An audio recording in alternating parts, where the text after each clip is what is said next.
Right then, settle in.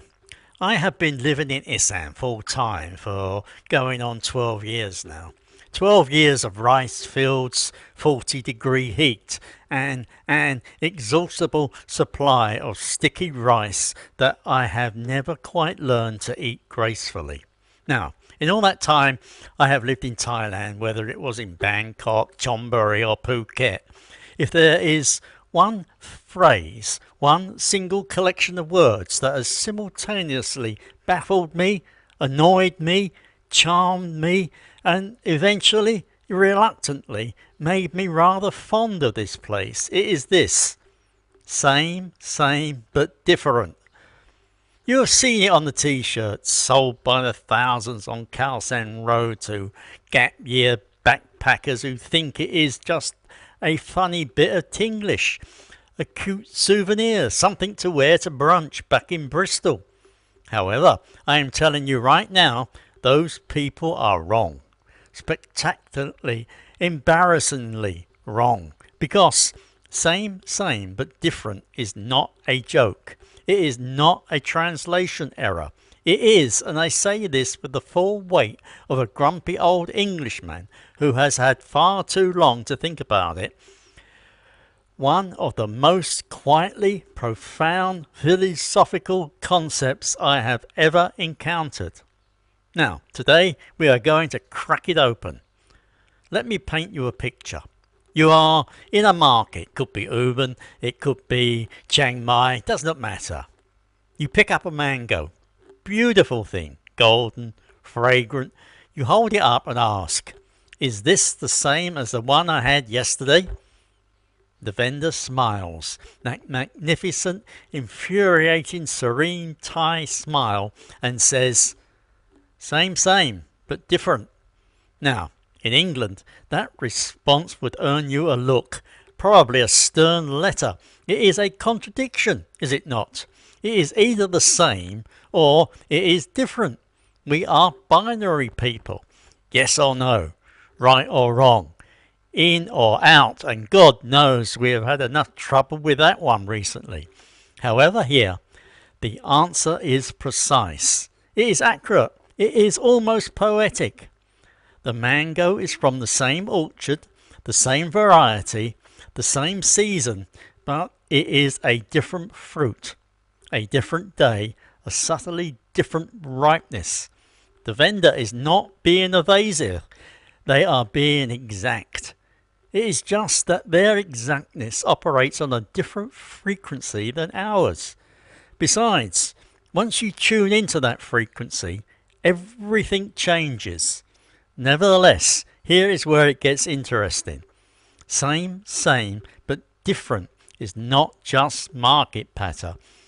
It has a social technology, a beautifully engineered tool for navigating human relationships without leaving a trail of bruised egos and awkward silences in your wake.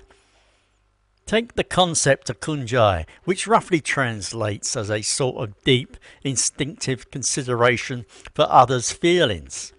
Not politeness in the stiff British sense, where we say lovely thank you through gritted teeth. No, this is something more organic. It is the cultural reflux to avoid causing discomfort to preserve someone's dignity, even at the cost of absolute clarity. Same but different is kunjai in linguistic form. It lets you acknowledge a difference. Yes, this curry is slightly less spicy than last time. Yes, this taxi driver is taking a slightly longer route. Yes, this policy is a fairly dramatic departure from the last one, without ever triggering the alarm bells of direct disagreement. You are not saying this is worse. You are not saying you are wrong. You are saying the universe contains variation. We both know it. Let us move on with our dignity intact.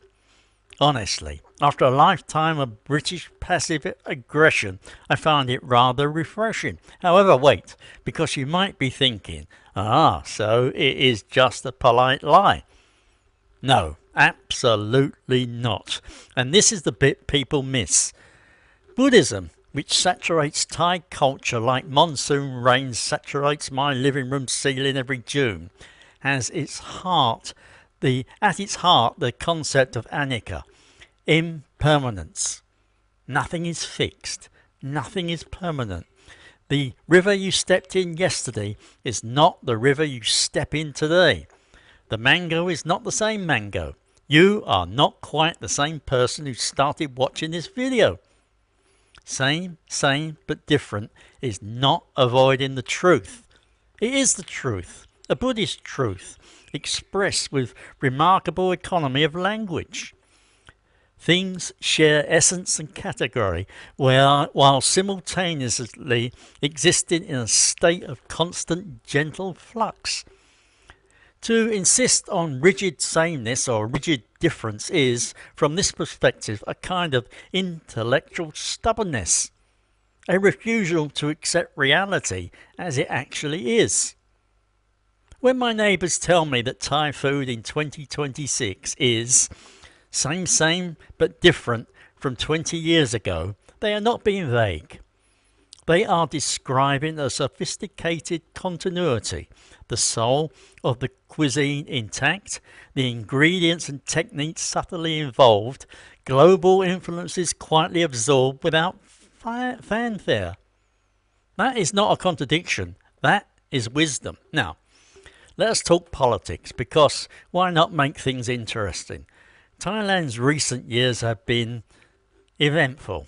Governments have come and gone with a sort of regularity that would alarm even the most seasoned political observer. Besides, if you listen carefully to the rhetoric, the speeches, the press releases, the carefully worded reassurances, you will hear the philosophical DNA of same but different woven throughout. New government? We share the same values as before, but with fresh approaches. New economic policy? Building on established foundations while embracing necessary evolution. It is a masterclass in managing transition without triggering panic. Whether you find it reassuring or maddening depends largely, I suspect, on how much you value the previous arrangement. Economically, it plays out in fascinating ways too. Thailand's business culture has long understood that you do not compete by saying ours is better.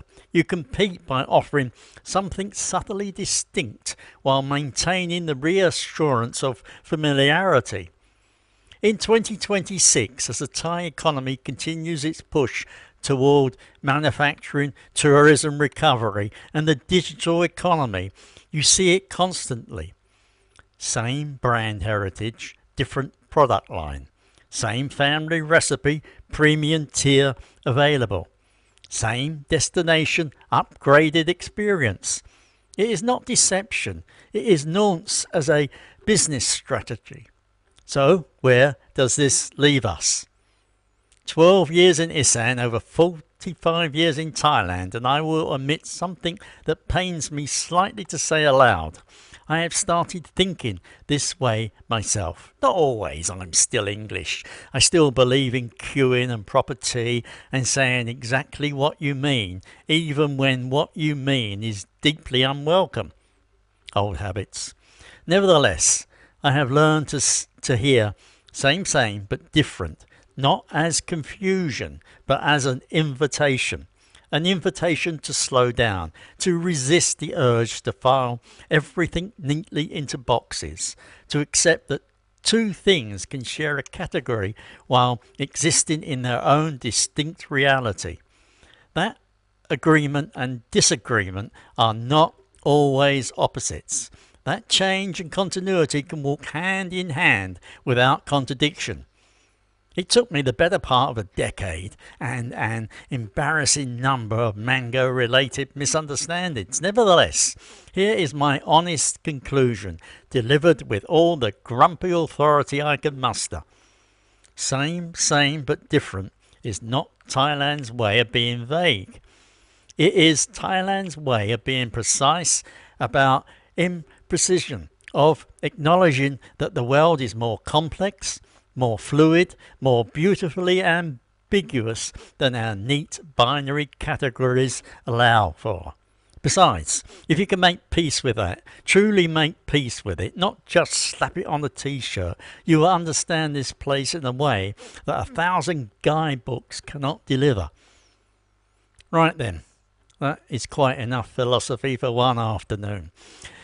If you have your own same but different moment, the one that stopped you in your tracks and made you think, please drop it in the comments below. I read every single one, usually while drinking something cold and muttering to myself. Moreover, if you want more of this sort of thing, hit the like button and subscribe. We do this most weeks. Same but different every time. Thanks for watching and goodbye.